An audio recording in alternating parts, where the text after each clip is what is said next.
नहीं।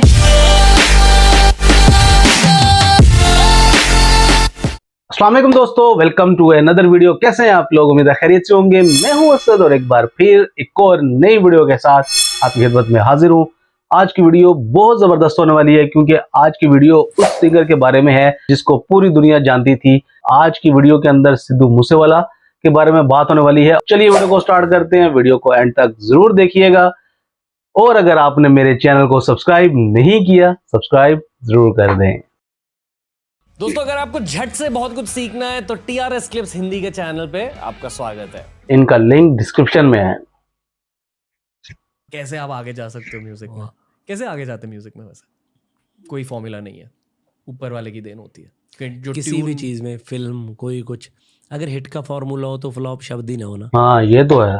तो हिट का तो कोई फॉर्मूला नहीं है। सब बंदे, हर बंदा हिट ही बनाता है। हर कोई अपनी तरफ से 100% कर रहा हिट ही होता है। बना रहे हैं। ये देखने के बाद लोग डिसाइड करेंगे कि हमें इंटरेस्टिंग लगा, हमें नहीं लगा, हमें पता नहीं। कोई मतलब फ्लॉप पे कोई पैसा ही नहीं लगता, हिट पे ही पैसे लगते हैं। वो बनती बत्ती आती आती लोगों के सामने फिल्म पहुंचती या गाना पहुंचता पहुंचता फ्लॉप हिट होता है। तो हम कुछ नहीं वो कर पाते। हिट का कोई फॉर्मूला नहीं है। ओके, मेरा जो अगला सवाल है ये मैं कंट्रोवर्शियल पर्सपेक्टिव से बिल्कुल नहीं पूछ रहा हूँ और कंट्रोवर्शियल सवाल भी नहीं पूछूंगा। ठीक है, मैं इसी टैलेंट पर्सपेक्टिव से पूछ रहा हूँ सिद्धू मूसेवाला के बारे में। जी। क्योंकि जो मेन स्ट्रीम कल्चर है, मेन स्ट्रीम कल्चर तक सिद्धू मूसेवाला की हाइप पहुंची उनके देहांत के बाद। जी।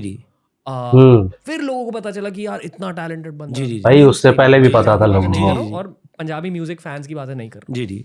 उनके करियर की शुरुआत आपके साथ हुई थी। जी। और बहुत बड़ा रोल रहा आपका उनके करियर में। टैलेंट वाइज उनकी स्पेशलिटी क्या थी आपके अकॉर्डिंग? एक्चुअली वो बहुत ही, इसमें तो कोई दो राय नहीं है कि बहुत टैलेंटेड था। मैंने जब अपनी म्यूज़िक कंपनी लॉन्च करनी थी, मैंने पहले भी एक दो बार ये डिस्कस हुई है, तो हमने किसी बहुत ही बड़े सिंगर के साथ एक म्यूज़िक वीडियो लॉन्च करना था। तो एट दैट टाइम मेरा एक दोस्त अभी है नहीं इस दुनिया में, वो भी, तो वो ही केम टू मी के सरबी, तो ही केम टू मी के एक ये सिद्धू मूसेवाला करके ऐसे एक नया लड़का है, तो इसका गाना करना है। तो सब बंदे ऐसे ही ले लेते हैं कि पता नहीं कौन है। तो जब मैंने गाना सुना तो वो सो हाई गाना था। तो मैंने जब सुना, मैं कहा यार इतना अच्छा गाना, मतलब मैंने कभी सोचा ही नहीं था कि, मतलब मैं कहा यार, मतलब वो मैं कंटिन्यूसली कितने दिन मेरी गाड़ी में सुनता रहा। तो मैंने उसको बोला कि यार लेके आ, कंपनी इसी से स्टार्ट करेंगे।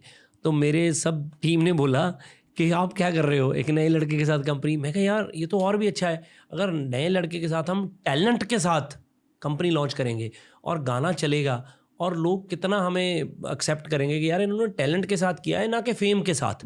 ऐसे ही है, नए बंदे को चांस दोगे तो आपको पता चलेगा ना कि वो किस लेवल का है। गाना तो तब तक एक दो सिद्धू के और भी गाने आगे थे, वो भी चलने शुरू हो गए थे। तो हमारा दूसरा तीसरा गाना फिर ये आ गया, उसके बाद ये तो इतना ही बड़ा हिट हो गया। बट क्या है कि ऐसा नहीं है कि उनकी डेथ के बाद वो मेन स्ट्रीम में पहुंचे हैं। ड्रेक वगैरह उनको पहले से फॉलो करते थे, यही मैं कह रहा था। सब लोग उन तक पहुंच चुका था सिद्धू।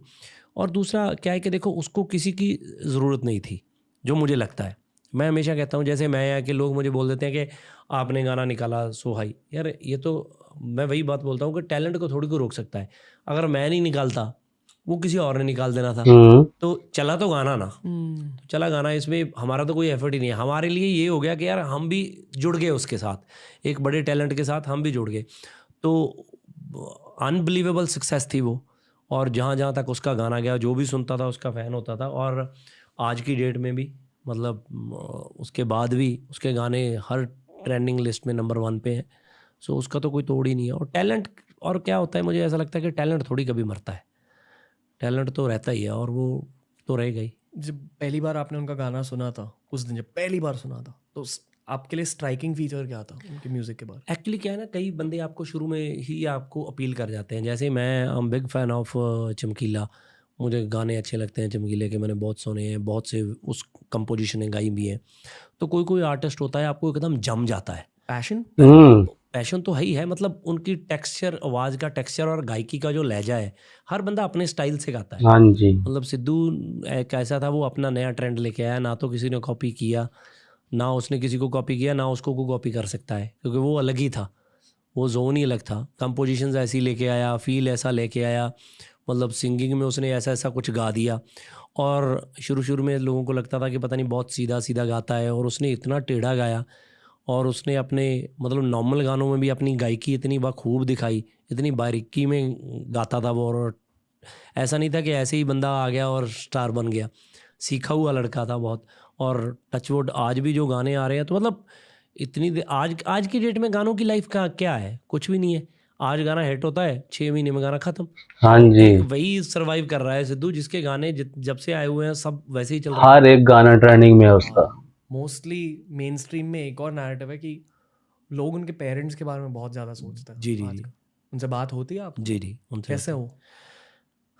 अब ये तो देखो, ये तो क्वेश्चन ही, मतलब जिनका बेटा एक बेटा है, वो ना हो तो वो कैसे होंगे। हाँ, सही है। सो वो तो ऑब्वियसली, एक्चुअली उनका दुख थोड़ा कोई समझ सकता है। मतलब हम उनको आप उनके साथ दुख बांट सकते हो, आप कर सकते हो, बट उनकी तरह फील थोड़ी कर सकते हो आप। उनके लिए तो जो है वो तो, उनकी तरफ सिर्फ प्यार भेज सकते हैं। हाँ, और कुछ नहीं है। और क्या है कि वो फील करते हैं। अगर देखो, आपका बेटा हो सुपरस्टार, घर पे, मतलब घर पे रौनक लगी रहती है, मेला लगता है, मतलब ऐसे लगता है कि यार सारी दुनिया यही है।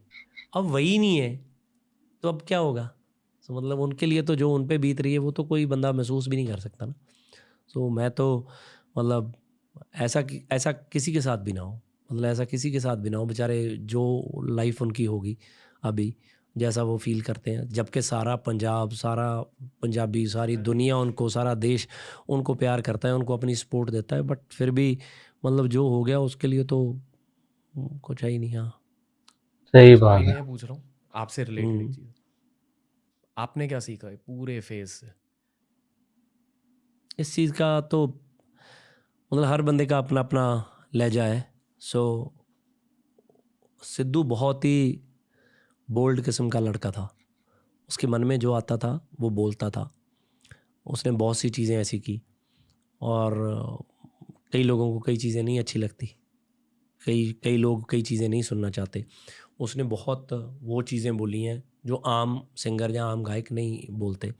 लोगों की आवाज़ थी, हर चीज़ के लिए उसने बोला है। जब भी कुछ पंजाब में बुरा हुआ या किसी चीज़ के लिए भी वो ओपनली बोलता था। तो कहीं ना कहीं मुझे ऐसा लगता है कि बहुत सी चीज़ें आर्टिस्ट को, इससे तो यही पता लगता है कि आर्टिस्ट को इसका मतलब सोच समझ के बोलनी चाहिए, फ्रीडम नहीं है उस चीज़ों की, वही है। और तो बाकी तो क्या है कि अब जो बंदा चला गया, हम तो बस उसकी बातें ही कर सकते हैं, उसके बारे में और क्या बोले, है ना। बातें करना ज़रूरी है? कई बंदे आपके दिमाग से नहीं निकल सकते। सिद्धू आपके यहाँ प्रेजेंटली वो फिज़िकली वो प्रेजेंट है या नहीं है, बट वो लोग उसको बुला नहीं सकते, क्योंकि बहुत से आर्टिस्ट हैं, बहुत कई लोग हैं, कभी कभार पैदा होते हैं। तो वो तो एक ही था, मतलब बहुत टाइम के बाद।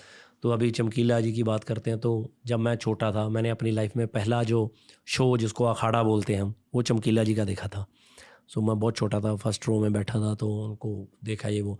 तो थोड़े टाइम के बाद ही उनकी डेथ होगी। तो तब मुझे पता नहीं था कि वो कितने बड़े आर्टिस्ट हैं, क्योंकि मैं बहुत छोटा था।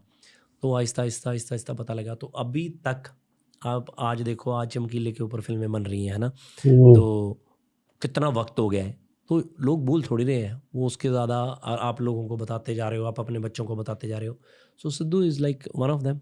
क्यों? एक आखिरी सवाल है उनसे रिलेटेड, जी, पर एज अ ब्रो वो कैसे थे? बहुत अच्छा था, बहुत अच्छा था। और मैं आपको बताऊं, वो बहुत ही शरीफ बच्चा था। मतलब टचवुड, जितना मेरे साथ इक्वेशन रही है, मैं सीनियर था, तो मेरे साथ बिल्कुल ऐसे नहीं था, क्योंकि मेरा जो कज़न है हमारा पाना, तो बिल्कुल मेरा जो राइट हैंड है, तो वो उसके साथ बहुत फ्री था। तो दे आर लाइक ब्रोज, वो काइंड ऑफ फील था उनका, है ना।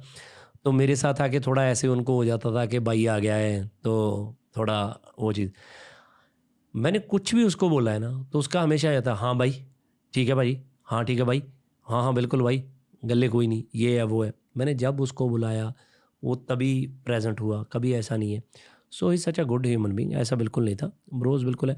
तो अब क्या है कि मैं उसको इतना अंदर, जितना मैं जानता था, मेरे सिर्फ ये जानता था मैं कि वो इतना अच्छा है, वो इतना शरीफ है, घर पे आया, सबको मिलना, मेरे बच्चों के साथ, सबके साथ, इट्स वेरी गुड। तो बट मैं बहुत ज़्यादा उसके साथ वो नहीं था, तो वो लोग थे आपस में।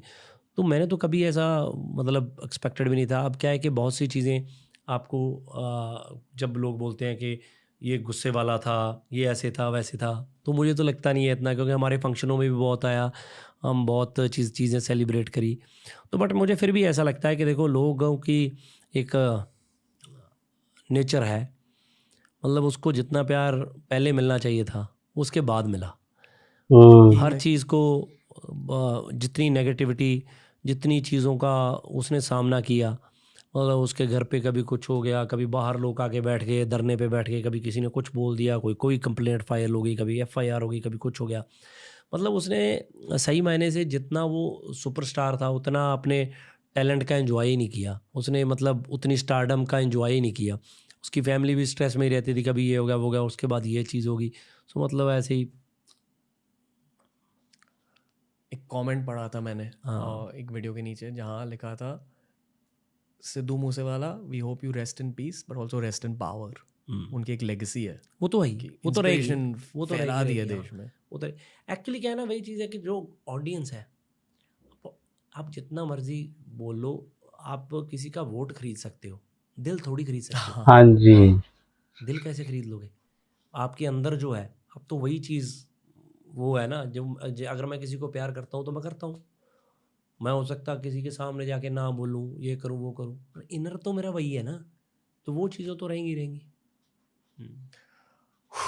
सॉरी ऐसी बातें करी, पर पता नहीं, आपके साथ मैं भी बहुत एकदम खुल चुका हूँ। आपकी प्रेजेंस ऐसी है कि बहुत दिल वाली बातें होती हैं। शायद it's a reflection of your own heart. दोस्तों, अगर ये वीडियो अच्छा लगा तो डेफिनेटली हमारी प्लेलिस्ट देख लीजिए, ऐसे ही वीडियोस आपको वहां भी मिलेंगे, और डेफिनेटली TRS क्लिप्स हिंदी को सब्सक्राइब कीजिए। तो ये थी TRS क्लिप चैनल की वीडियो, जिसका लिंक डिस्क्रिप्शन में है। गिप्पी गिरवाल से सिद्धू मूसेवाला के बारे में पूछ रहे थे कि वो कैसा बंदा था। गिप्पी गिरवाल ही वाहिद बंदा है जिसकी म्यूजिक इंडस्ट्री से सिद्धू मूसेवाला का पहला गाना रिलीज हुआ था। अगर मैं गलत नहीं हूं तो उनका पहला गाना सो हाई उच्चिया ने गला तेरे यार दिया, ये वाला गाना था, और वो बहुत ज्यादा हिट हुआ था। एक इंसान के गानों से उसको जज नहीं किया जा सकता, जबकि आप उससे आप मिलते हो तो तभी आपको उसकी पर्सनैलिटी का, उसकी आदत का, उसके पर्सनैलिटी का पता चलता है। और जो बात इन्होंने की थी कि एक गाना आप अगर रिलीज करते हो वो कितना टाइम तक चला लोगे, 6 महीने या बहुत ज्यादा करके साल तक चला लोगे, मगर वो ऐसा बंदा था जिसके गाने शुरू से, पहले गाने से लेके जो नए नए गाने आ रहे हैं वो हिट रहते हैं, वो ट्रेंडिंग में रहते हैं, तो पूरी दुनिया उसके गानों को सुनती है। और बीच में माहौल थोड़ा सा इमोशनल हो गया था। पेरेंट्स के बारे में जो क्वेश्चन किया गया था कि वो कैसा फील करते हैं, वो थोड़ा सा माहौल इमोशनल हो गया था, क्योंकि माँ बाप का जवान इकलौता बेटा अगर उसकी डेथ हो जाए तो उनके ऊपर क्या गुजरी होती है, ये सिर्फ वही लोग सोच सकते हैं जिनके ऊपर जो इस हालात से गुजरे हुए हों। अगर आपको ये वीडियो अच्छी लगी है, वीडियो को लाइक कीजिएगा, शेयर कीजिएगा, चैनल को सब्सक्राइब करना ना भूलिएगा। मुझे दें इजाजत, मिलते हैं एक और नई वीडियो के साथ, तब तक के लिए अपना ख्याल रखिएगा। अल्लाह हाफिज।